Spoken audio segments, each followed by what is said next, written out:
राधे राधे।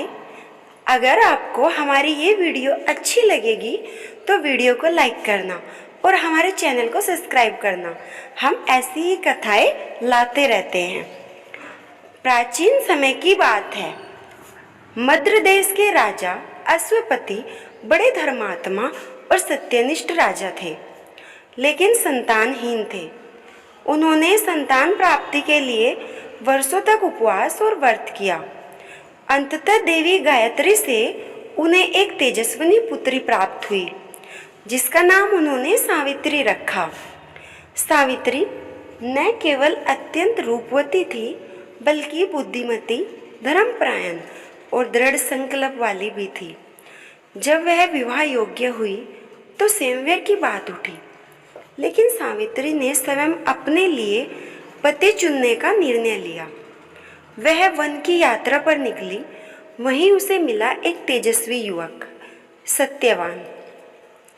वह सल्व देश के वनवासी राजा धूम्रसेन का पुत्र था, जो अब अंधे हो चुके थे और वनवास जीवन जी रहे थे। सत्यवान ईमानदार, परिश्रमी और अपने माता पिता की सेवा में तत्पर था।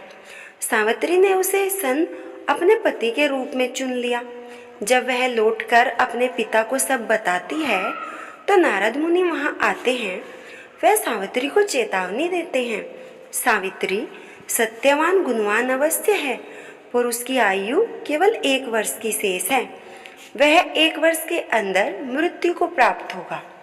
राजा अश्वपति व्याकुल हो जाते हैं, लेकिन सावित्री दृढ़ निश्चय के साथ कहती है, एक बार जिसे मैंने पति के रूप में वर्ण कर लिया, मैं उसे जीवन भर अपना पति मानूंगी, चाहे मृत्यु सामने क्यों ना हो। राजा उसकी दृढ़ता देखकर विवाह की अनुमति दे देते हैं। सावित्री का विवाह सत्यवान से हो जाता है। वह सास ससुर की सेवा, पति के साथ कठोर वन जीवन, तप और व्रत से भरपूर दिन बिताती। ऐसे ही 1 वर्ष बीत जाता है और फिर आता है वह दिन जब सत्यवान की मृत्यु निश्चित थी। उस दिन सावित्री सुबह से उपवास रखती है, ध्यान करती है और सत्यवान के साथ वन में लकड़ी लेने जाती है। वन में सत्यवान को सिर में तेज दर्द होता है और वह सावित्री की गोद में सिर रखकर लेट जाता है। कुछ ही क्षणों में सत्यवान के प्राण निकल जाते हैं और तब प्रकट होते हैं यमराज।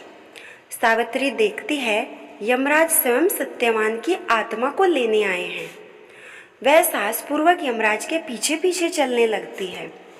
यमराज कहते हैं, हे देवी, अब पीछे लौट जाओ, मृत्यु के क्षेत्र में कोई जीवित नहीं आता।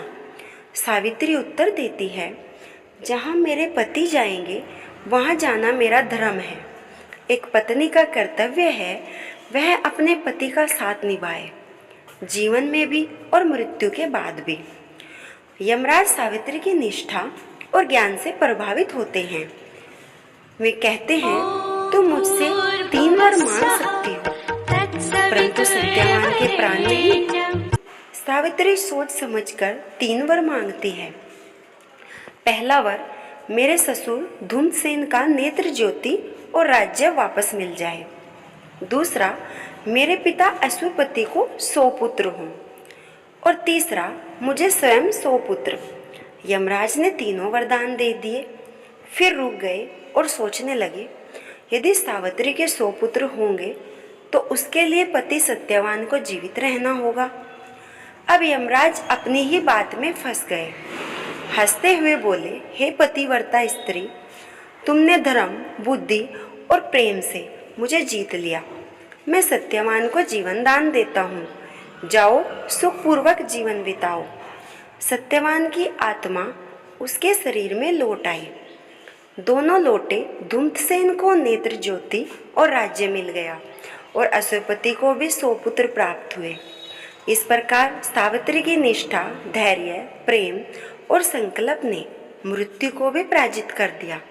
इस कथा से शिक्षा मिलती है, एक नारी में यदि श्रद्धा, धैर्य और प्रेम हो तो वह स्वयं यमराज को भी पराजित कर सकती है। पति पत्नी का संबंध केवल शरीर तक सीमित नहीं, वह आत्मा का बंधन होता है। धर्म, तप व्रत और सत्य की शक्ति सबसे बड़ी होती है। आज भी वट सावित्री व्रत सावित्री की याद में किया जाता है, जिसमें महिलाएं अपने पति की दीर्घायु के लिए व्रत रखती हैं। तो वीडियो को लाइक करना और चैनल को सब्सक्राइब करना। राधे।